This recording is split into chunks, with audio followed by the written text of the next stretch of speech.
கிறிஸ்துவுக்குள் பிரியமானவர்களே,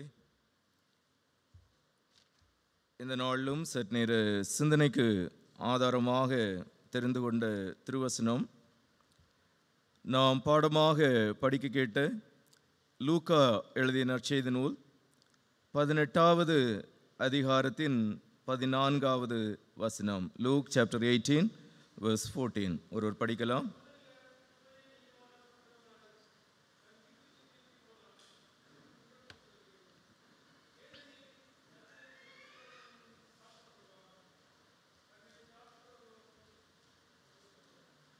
இருந்தவாறே தலைவணங்கி நாம் ஜெபிப்போம். மாட்சிமிக்க நல்ல ஆண்டவரே, தூய திரு சமூகத்திலே உமது பிள்ளைகளாக நாங்கள் கடந்து வரவும், நன்றி பெருக்கோடு உம்மை ஆராதித்து உம்முடைய திருநாமத்தை மகிமைப்படுத்தவும், உம்முடைய திருவார்த்தைகளை சிந்திக்கவும் ஆண்டவர் தருகின்ற இந்த நல்ல சூழலுக்காக நன்றியோடு உம்மை துதிக்கின்றோம், உம்மை நாங்கள் ஸ்தோத்திரிக்கின்றோம். இப்போதும் உமது வேதத்தின் மகத்துவங்களை நாங்கள் கண்டுகொள்ளும்படியாக ஆண்டவர் எங்களுடைய அகக்கண்களை திறந்து எங்களோடு பேசுகின்ற, எங்களோடு இடைபடுகின்ற அனுபவங்களை காண ஆண்டவர் கிருபை செய்ய வேண்டும் என்று ஜெபிக்கின்றோம். வேத வசனங்களை ஆராய்ந்து பாருங்கள், அதனால் உங்களுக்கு நித்திய ஜீவன் உண்டே என்று ஆண்டவரே உம்முடைய சீடர்களை நீர் போதித்து வழிநடத்தியதைப் போல உம்முடைய திரு சமூகத்திலே உம்மை தரிசிக்க கடந்து வந்தவர்களாக, உம்மை சேவிக்கின்றவர்களாக கடந்து வந்திருக்கின்ற நாங்கள் ஆண்டவரே உம்முடைய திருவார்த்தைகளை ஆழமாக நாங்கள் புரிந்து கொள்ளவும், அவைகளை எங்களுடைய வாழ்விலே ஆண்டவரை நாங்கள் கடைபிடித்து வாழ்வதற்கு வேண்டிய உம்முடைய கிருபைகளையும் தந்து நீர் தொடர்ந்து எங்களை வழிநடத்துகின்ற அனுபவங்களை கண்டுகொள்ள ஆண்டவர் கிருபை செய்ய வேண்டும் என்று ஜெபிக்கின்றோம். இந்த நாளுக்குரிய சிந்தனைகளை நீர் எங்களுக்கு ஆசீர்வதித்து தாரும். தொடர்ந்து நீர் எங்களோடு பேசும், நீர் எங்களோடு இடைபடும் சுவாமி.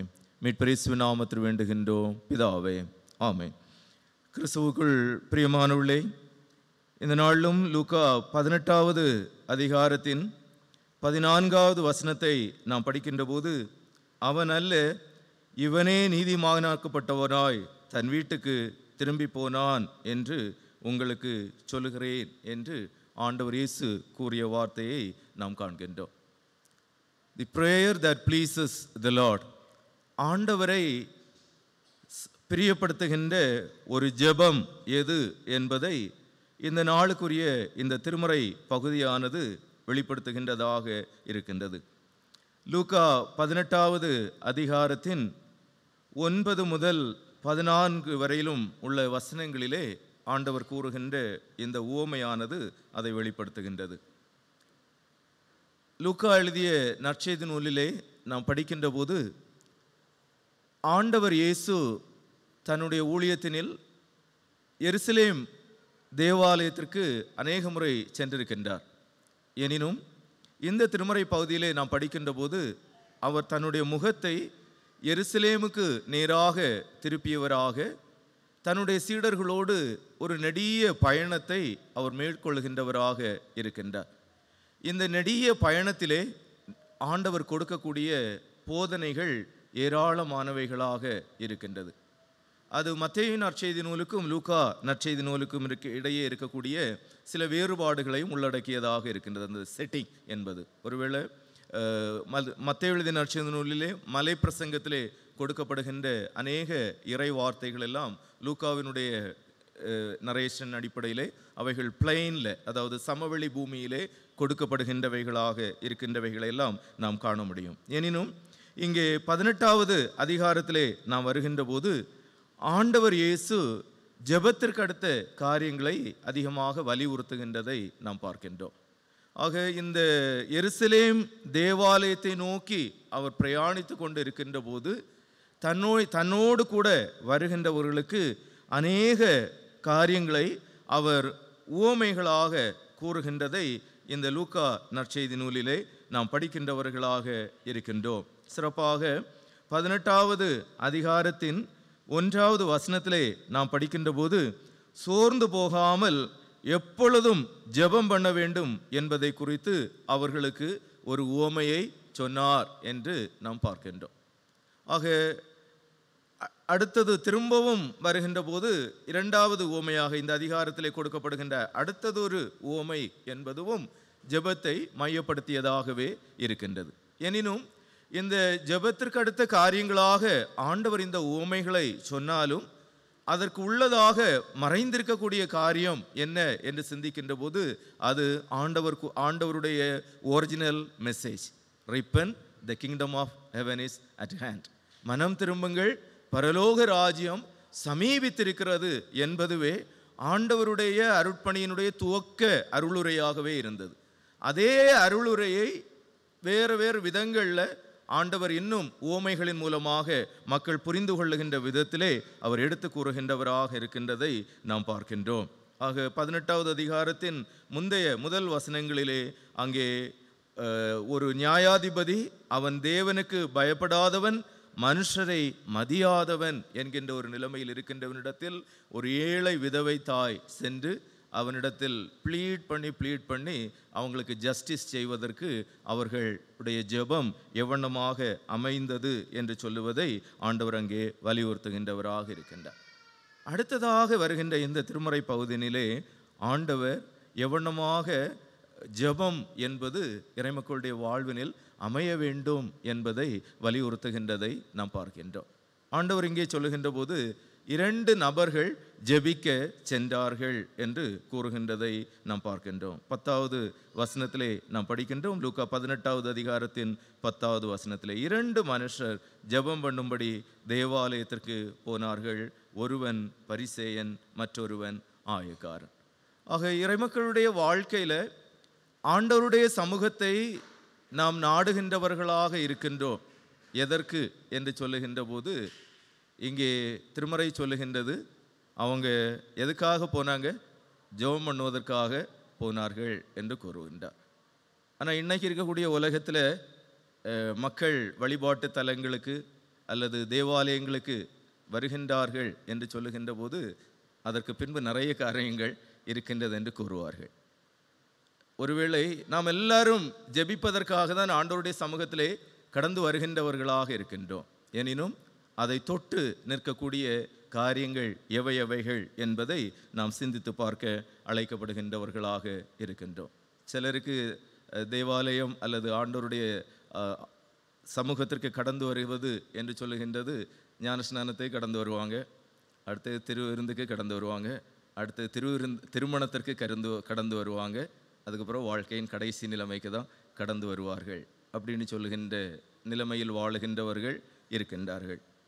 இன்னும் சிலருக்கு திருச்சபையினுடைய உறுப்பினர் சார்ந்த அங்கத்தினர் என்று சொல்லுகின்ற நிலைமையினில் இருப்பதற்காக வருகின்றவர்கள் உண்டு. இப்படி பல நிலைமைகளிலே பலர் பல காரியங்களுக்காக தேவாலயத்தை நாடுகின்றவர்களாக இருக்கின்றார்கள். ஆனால் ஆண்டவருடைய திருவார்த்தை நம் அனைவரையும் அவருடைய சமூகத்திற்கு அழைக்கின்றதாக இருக்கின்றது. நம்ம எல்லாருமே ஆண்டவருடைய சமூகத்தில் கடந்து வர வேண்டும் என்பதை ஆண்டவர் எதிர்பார்க்கின்றவராக இருக்கின்றார். இந்த நாளுக்குரிய சங்கீதத்திலே நாம் படிக்கின்ற போது, சங்கீதம் 84வது சங்கீதத்திலே நாம் படிக்கின்ற போது அங்கே ஆண்டவருடைய சமூகத்தில் ஜெபிக்க வருதல் என்று சொல்லுவது இன்பமானது. அதாவது சங்கீதம் 84:1 சொல்லுகின்ற போது, சேனைகளின் கர்த்தாவே, உமது வாசஸ்தலங்கள் எவ்வளவு இன்பமானவைகள், என் ஆத்துமா கர்த்தருடைய ஆலய பிரகாரங்களின் மேல் வாஞ்சையும் தவனமுமாய் இருக்கிறது என்று கூறுகின்றார். With thirst. அதை முந்தின அதிகாரங்களில் முந்தின சங்கீதங்களிலே சங்கீதக்காரன் சொல்லுகின்ற போது, மானானது நீரோடையை வாஞ்சித்து கதறுவதை போல என் ஆத்துமா உம்மை வாஞ்சித்து கதறுகிறது என்று சொல்லி அங்கே ஆண்டவருடைய சமூகத்தில் வந்து நிற்பதற்கு அவர் வாஞ்சிக்கின்றதை நாம் பார்க்கின்றோம். அதோடு மாத்திரமல்ல, இங்கே சங்கீதம் 84 7வது வசனத்தை 8வது வசனத்தை நாம் படிக்கின்ற போது, அவர்கள் பலத்தின் மேல் பலமடைந்து சீயோனிலே தேவ சன்னதியில் வந்து காணப்படுவார்கள். சேனைகளின் தேவனாகிய கர்த்தாவே, என் விண்ணப்பத்தை கேளும், யாக்கோவின் தேவனே செவிகொடும் என்று வாஞ்சையோடு விண்ணப்பத்தோடு வருகின்ற ஒரு சமூகமாக இறைமக்களை காணுகின்றதை நாம் பார்க்கின்றோம். ஆக ஆண்டவருடைய சமூகத்தில் நாம் கடந்து வருகின்ற போது எந்த ஒரு எண்ணத்தோடு நாம் கடந்து வருகின்றவர்களாக இருக்கின்றோம் என்பதை முதலாவது நாம் சிந்தித்து பார்க்க அழைக்கப்படுகின்றவர்களாக இருக்கின்றோம். அதோடு மாத்திரமல்ல, இங்கே 9வது வசனத்திலே நாம் படிக்கின்ற போது, லூக்கா 18:9 நாம் படிக்கின்ற போது, அன்றியும் தங்களை நீதிமான்கள் என்று நம்பி மற்றவர்களை அற்பமாய் எண்ணின சிலரை குறித்து அவர் ஒரு ஓமையை சொன்னார். அப்போ ஆண்டவர் ஒவ்வொரு ஓமையை சொல்லும் போதும் அப்ரப்டாக சொல்லிடல.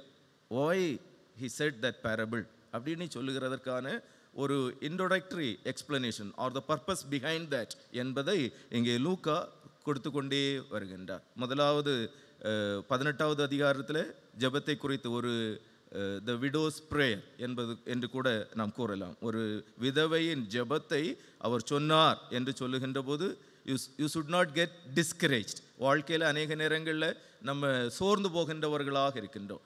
ஜெபத்தில் கூட சிலர் சோர்ந்து போகிறவங்களாக இருக்கிறாங்க. ஆனால் நான் ஆண்டவரிடத்தில் கேட்டேன், எனக்கு ஒன்றுமே நடக்கலை, எனக்கு பதிலே கிடைக்கல அப்படின்னு சொல்லுகின்றவர்கள் இருப்பார்கள். ஆனால் அப்படிப்பட்டவர்களுக்கு இந்த விதவை தாயினுடைய ஜெபம் என்பது ஒரு உற்சாகத்தை கொடுக்கின்றதாக இருக்கின்றது. அதற்காக ஆண்டவர் சொல்லுகின்றார். அடுத்ததாக இங்கே ஆண்டவர் சொல்லுகின்ற போது கடவுளுக்கு ஏற்புடைய ஜெபமாக நம்முடைய ஜெபம் இருக்க வேண்டும் என்று சொல்லுவதை வலியுறுத்தி ஆண்டவர் கூறுகின்றதை நாம் பார்க்கின்றோம். அதற்கு 2 நபர்களை ஆண்டவர் கம்பேர் பண்ணுகின்றார். பொதுவாக ஆண்டவர் ஒவ்வொரு காரியங்களையும் சொல்லுகின்ற போது அதுக்கு பின்னால் நிறைய உண்மைகள் நிறைந்திருக்கின்றது. ஒருவேளை இந்த ஆவிக்குரிய அனுபவத்தை குறித்து சொல்லுகின்ற போதும் கிவிங்கில் வரும்போதும் திருமறையிலே நாம் படிக்கின்றோம். ஆதியாகமத்திலே படிக்கின்ற போது காணிக்கை கொடுப்பதற்காக சென்றவர்களை குறித்து சொல்லும்போது 2 பேரை சொல்கிறாங்க. யாரெல்லாம்? காயின், ஆபேல் என 2 பேரை குறித்து சொல்லப்படுகின்ற காரியத்தை நாம் அங்கே பார்க்க முடியும். அதுபோல இங்கே பிரேயர் என்று வருகின்ற போது ஆண்டவர் சொல்லுகின்ற போது இங்கே அவர் வலியுறுத்துகின்ற நபர்கள் 2 நபர்களாக இருக்கின்றார்கள். ஒருவன் பரிசேயன், மற்றவன் ஆயக்காரன். அப்போ தேவாலயம் என்று சொல்லுகின்ற போது பரிசேயர்களுக்கும் இடம் இருக்கு, ஆயக்காரருக்கும் இடம் இருக்கு. 2 நபர்களும் தேவாலயத்திற்கு வந்தார்கள் என்று சொல்லுவது அங்கே தென்படுகின்ற உண்மையாக இருக்கின்றதை நாம் பார்க்கின்றோம். இயேசுவின் காலத்தினில் யூத சமூகம் பல்வேறு விதமான பிரிவுகளை கொண்டதாக இருந்தது. பரிசேயர்கள் இருந்தார்கள், சதுசேயர்கள் இருந்தார்கள், இன்னும் எசனேயர்கள் இருந்தார்கள், வேத பாரகர்கள் இருந்தார்கள். இப்படி ஒவ்வொரு குழுக்களாக அவர்கள் இருந்தார்கள். பல்வேறு நிலைமைகளிலே அவருடைய நம்பிக்கைகளையும் அவர்கள் வெளிப்படுத்துகின்றவர்களாக இருந்தார்கள்.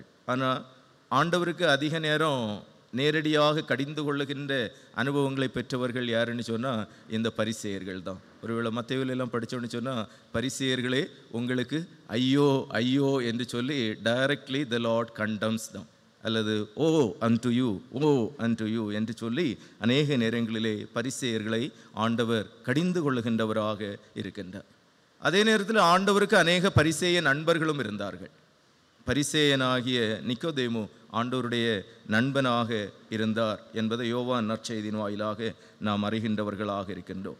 பரிசேயனுடைய வீட்டிலே ஆண்டவர் பந்தி அமர்ந்தார் என்பதும் திருவார்த்தைகள் நமக்கு கற்றுத்தருகின்ற உண்மைகளாக இருக்கின்றது. ஆக ஆண்டவர் எல்லார் மீதும் அன்புள்ளவராக இருக்கின்றார், எல்லாரையும் அவர் நேசிக்கின்றார். எனினும் நம்முடைய ஜெப வாழ்வு எப்படிப்பட்டதாக இருக்கின்றது என்பதை வலியுறுத்துகின்ற போது இந்த 2 நபர்களை அவர் முன்னிறுத்துகின்றவராக இருக்கின்றார். ஒருவன் பரிசேயன், மற்றவன் ஆயக்காரன். இந்த சமூகத்தின் அன்றைய சமூகத்தினுடைய ஒழுங்கிலே நாம் பார்க்கின்ற போது பரிசேயன் என்று சொல்லுபவன் சமூகத்திலே உயர் அடுக்கிலே வைத்து பார்க்கப்படுகின்ற ஒரு உயர்வான நிலைமையில் இருக்கின்றவராகவும், ஆயக்காரன் என்று சொல்லுகின்றவன் சமூகத்தினுடைய கட்டமைப்பிலே பாதாளத்தில் கிடப்பவனைப் போலவும் இருக்கின்ற 2 நபர்களை ஆண்டவர் இங்கே தன்னுடைய இந்த ஓமையிலே பிரதானமான பாத்திரங்களாக முன்வைக்கின்றதை நாம் பார்க்கின்றோம். மலைக்கும் மடுவுக்குமான ஒரு பாலத்தை கட்டுவதைப் போல இந்த உவமையை ஆண்டவர் கட்டமைக்கின்றவராக இருக்கின்றார். 2 மனுஷர் ஜெபம் பண்ணும்படி தேவாலயத்திற்கு போனார்கள். ஒருவன் பரிசேயன், மற்றவன் ஆயக்காரன். இன்னும் எல்லாரும் ஆலயத்திற்கு வர வேண்டும், எல்லாரும் ஆண்டவருடைய சமூகத்திலே ஜெபிக்க வேண்டும் என்பதை ஆண்டவர் விரும்புகின்றவராக இருக்கின்றார். அவனமாக எல்லாரையும் ஆண்டவர் ஏற்கின்றவராக இருக்கின்றார். எனினும் இங்கே 2 பேர் ஜெபம் பண்ண போனாங்க. ஆனால் ஒருத்தருடைய ஜெபம் ஏற்கப்பட்டது, ஒருத்தருடைய ஜெபம் ஏற்கப்படவில்லை என்பதை போல இந்த திருமறை பகுதியானது அமைகின்றதாக இருக்கின்றது. காயின், ஆபேல் காணிக்கை செலுத்திய போது காயினுடைய காணிக்கை நிராகரிக்கப்பட்டதும் ஆபேலுடைய காணிக்கை ஏற்கப்பட்டதும் என்பதை போல இந்த பரிசேயன் ஆயக்காரனுடைய ஜெப வாழ்வு என்பது அமைகின்றதாக இருக்கின்றதை நாம் பார்க்கின்றோம். இங்கே இந்த பரிசேயனை குறித்து முதலாவதாக நாம் சிந்திக்கின்ற போது அவனுடைய வாழ்வு எப்படிப்பட்டதாக இருந்தது என்கின்ற போது 11வது அதிகாரத்திலே வசனத்திலே நாம் படிக்கின்றோம். பரிசேயன் என்று, தேவனே, நான் பரிகாரக்காரர், அநியாயக்காரர், விபச்சாரக்காரர் ஆகிய மற்ற மனுஷரைப் போலவும் இந்த ஆயக்காரனைப் போலவும் இராததனால் உம்மை ஸ்தோத்தரிக்கிறேன் என்று கூறுகின்றார். He systematically praising God first. ஜெபத்தில் என்ன செய்யணும்? ஆண்டவரை நாம் துதிக்க வேண்டும் இல்லையா? இன்றைக்கும் சிலர் 1000 ஸ்தோத்திரங்கள் என்று சொல்லி ஆண்டவரை துதிக்கின்ற ஜெப அனுபவம் உடையவர்களாக இருக்கின்றார்கள். பலர் அதை ஊக்குவிக்கின்றவர்களாக இருக்கின்றார்கள். திருமுறை முழுவதும் ஆண்டவர் ஸ்துதிகளின் மத்தியினில் வாசம் செய்கின்றவர் என்பதும் நம்முடைய ஜெப ஒழுங்குகளை நாம் பார்க்கின்ற போதும் கூட ஸ்தோத்திரம் என்று சொல்லுவது முதன்மை பெறுகின்ற இடமாக இருப்பதை நாம் பார்க்கின்றோம். ஆனால் இங்கே ஆயக்காரன் ஆண்டவரை ஸ்தோத்தரிக்கின்றவனாக இருக்கின்றான், நல்லதுதான். ஆனால் அந்த ஸ்தோத்திரத்துக்குள்ள வேறு விதமான காரியங்கள், the things not pleasing God என்று சொல்லுகின்ற ஒரு நிலைமைக்கு அது வருகின்றதை நாம் பார்க்கின்றோம். சிறப்பாக 11வது வசனத்திலே நாம் படிக்கின்ற போது, தேவனே, நான் பரிகாரக்காரர், அநியாயக்காரர், விபச்சாரக்காரர் ஆகிய மற்ற மனுஷரை போலவும் என்று கூறுகின்றார். அப்படின்னு சொன்னால் இந்த பிரைசிங்கில் முக்கியமான இடம் என்பது ஆண்டவருக்கு கொடுப்பதை விடவும் தன்னை ஒப்புமைப்படுத்துகின்ற ஒன்றாக மாறிவிடுகின்றதை நாம் பார்க்கின்றோம். ஆக ஒருவேளை நமக்குள்ளும் கூட சில நேரங்களில் அறியாமல் இந்த ஒரு பழக்கம் ஒட்டிக்கொள்வதற்கான வாய்ப்புகள் உண்டு.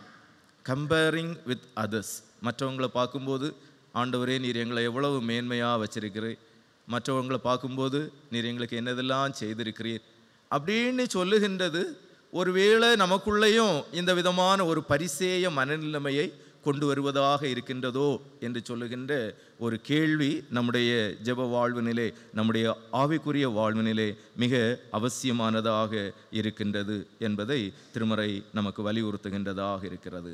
நான் பரிகாரக்காரர், அநியாயக்காரர், விபச்சாரக்காரர் ஆகிய மற்ற மனுஷரை போலவும் என்று கூறிவிட்டு நேரடியாக இந்த ஆயக்காரனை போலவும் இராதபடியால் உம்மை ஸ்தோத்தரிக்கிறேன் என்று கூறுகின்றார்.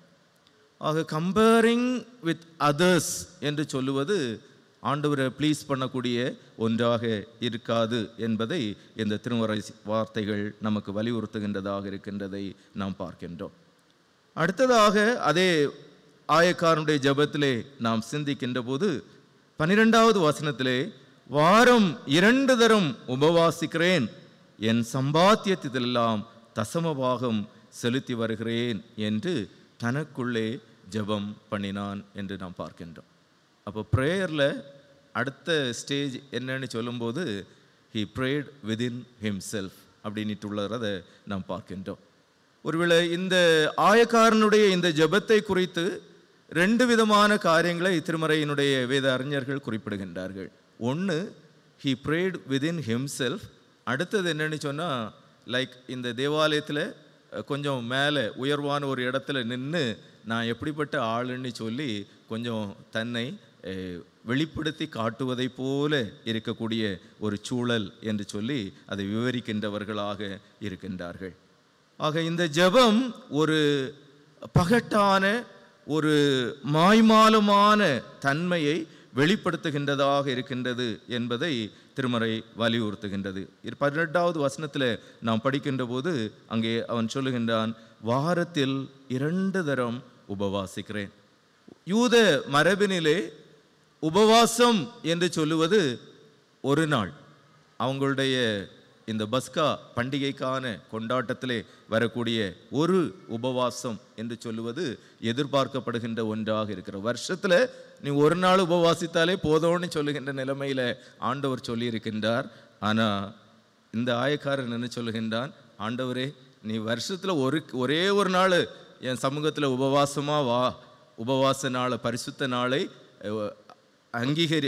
ஆசரி என்று சொல்லுகின்ற போது, இல்லை ஆண்டவரே, நான் வாரத்தில் 2 நாள் கூட உபவாசிக்கிறதுக்கு தயாராக இருக்கிறேன், நான் அதை செய்து வருகிறேன் என்று கூறுகின்ற மனநிலை உடையவனாக இருக்கின்றான்.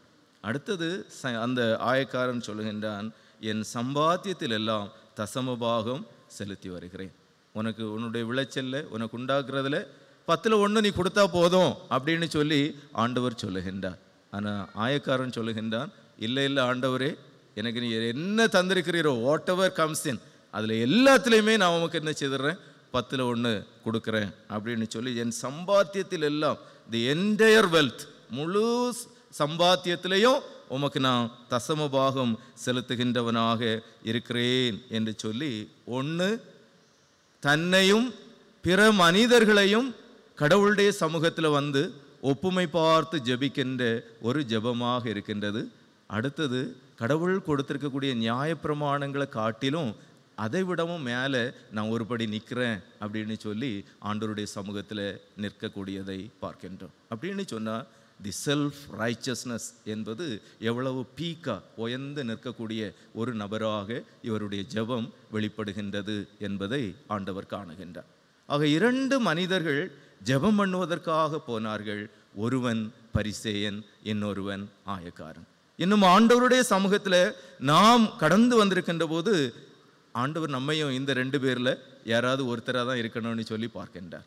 ஆயக்காரனை போலவோ இல்லது இந்த பரிசேய மனநிலையோடு ஆண்டவருடைய சமூகத்திலே நாம் ஜெபிக்கின்றவர்களாக இருக்கின்றோமா என்பதை நாம் சிந்தித்து பார்க்க அழைக்கப்படுகின்றவர்களாக இருக்கின்றோம். 2வது நபராக இங்கே ஆண்டவர் கூறுகின்ற நபர் ஆயக்காரனாக இருக்கின்றார். ஆயக்காரர் ஆண்டவருடைய அந்த அன்றைய இஸ்ரவேல் சமூகத்திலே அவர்கள் கைக்கூலிகளாக, டாக்ஸ் கலெக்டர்ஸாக இருக்கின்ற போது ரோம சாம்ராஜ்யத்திற்கு தங்களுடைய சொந்த மக்களிடத்தில் இருந்தே ஆயம், அதாவது வரியை பிரித்து அவங்களுக்கு கொடுக்கணும். இந்த ஆயக்காரில் இருக்கக்கூடிய இன்னொரு ப்ரிவிலேஜ் என்னென்னா, they can easily exploit the local people. தன்னுடைய சொந்த ஜனத்தையே எப்படி வேணாலும் எக்ஸ்ப்ளாய்ட் பண்ணிக்கலாம். அவங்களுக்கு கிடைக்க வேண்டியது இந்த அமௌண்ட்டை நீ அங்கேருந்து பிரித்து தந்துடணும். அதுக்கு பிறகு வட்டிக்கு மேலே வட்டியோ அல்லது அதுக்கு மேலே தீர்வைக்கு மேலே தீர்வை போட்டு வாங்கி கொள்ளுவது என்பதெல்லாம் அப் டு யூ என்று சொல்லுகின்ற நிலைமையினில் சுதந்திரமாக விடப்பட்ட ஆயக்காரர்கள். ஆகவே அன்றைய சமூகம் இந்த ஆயக்காரன் வரான்னு சொன்னாலே அவரை ஒதுக்கி வைக்கின்றவர்களாக இருந்தார்கள். சமூகத்தை விட்டு அவர்களை ஒதுக்கி வைக்கின்றவர்களாக இருந்தார்கள். அவர்களோடு உறவு இல்லாத நிலைமையிலே இருந்தார்கள். அப்போது பரிசேயன் ஒருவன் ஆண்டவருடைய சமூகத்தில், தேவாலயத்தில் மிகவும் நெருக்கமாக நிற்கின்ற ஒரு நபராகவும் அல்லது சமூகத்தால் உயர்வாக கருதப்படுகின்ற ஒருவராகவும், இன்னொருவர் சமூகத்தால் புறக்கணிக்கப்படுகின்ற நிலைமையிலுமாக இருக்கின்ற இருவரும் ஆண்டவருடைய சமூகத்தில் வரும்போது ஆண்டவர் ஒன்று போல பார்க்கின்றவராக இருக்கின்றார். ஒருவன் தனக்குள்ளே ஜெபம் பண்ணுகின்றவனாக இருக்கின்றான். அவன் இந்த சமூகத்தில் இருக்கக்கூடிய எல்லாரை விடவிலும் நான் நல்லவன் என்பதைப் போலவும் தான் மேன்மையானவன் என்பதைப் போலவும் ஆண்டவர் கொடுத்திருக்கக்கூடிய இந்த சட்டதிட்டங்கள், பிரமாணங்கள் எல்லாவற்றையும் நேர்த்தியாக கை கொள்ளுபவன் என்பதைப் போலவும் தன்னுடைய ஜஸ்டிஃபிகேஷன் என்று சொல்லுவது த்ரூ ஹிஸ் டீட்ஸ், தன்னுடைய கிரியைகளினாலே தனக்கான மீட்பினை அவன் தேடிக்கொள்வதைப் போல, ரட்சிப்பை அவன் தேடிக்கொள்வதைப் போல அவனுடைய ஜெபம் அமைகின்றதாக இருக்கின்றது. 2வது, இங்கே ஆயக்காரனுடைய வாழ்வினை குறித்து நாம் சிந்திக்கின்ற போது 13வது வசனத்திலே ஆண்டவர் ஒரே ஒரு வசனத்தில் அந்த ஆயக்காரனை குறித்து அடுத்த காரியங்களை அவர் சொல்லுகின்றவராக இருக்கின்றதை நாம் பார்க்கின்றோம். ஆயக்காரன் தூரத்திலே நின்று, அப்போ he kept maintained a distance. ஆக பரிசேயன் தேவாலயத்திற்கு வந்தான் என்று சொல்லுகின்ற போது அவன் தேவாலயத்தில் ஆண்டவருக்கு சமூகத்தில் நிற்பதை போல நிற்கக்கூடிய ஒரு சூழலை நாம் காண்கின்றோம்.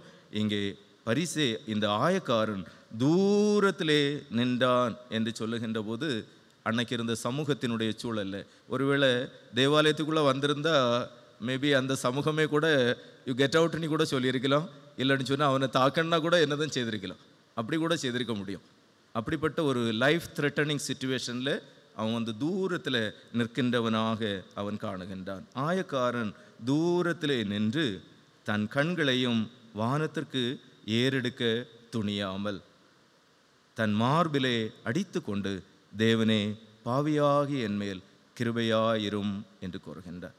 தூரத்தில் நிற்கின்றான்.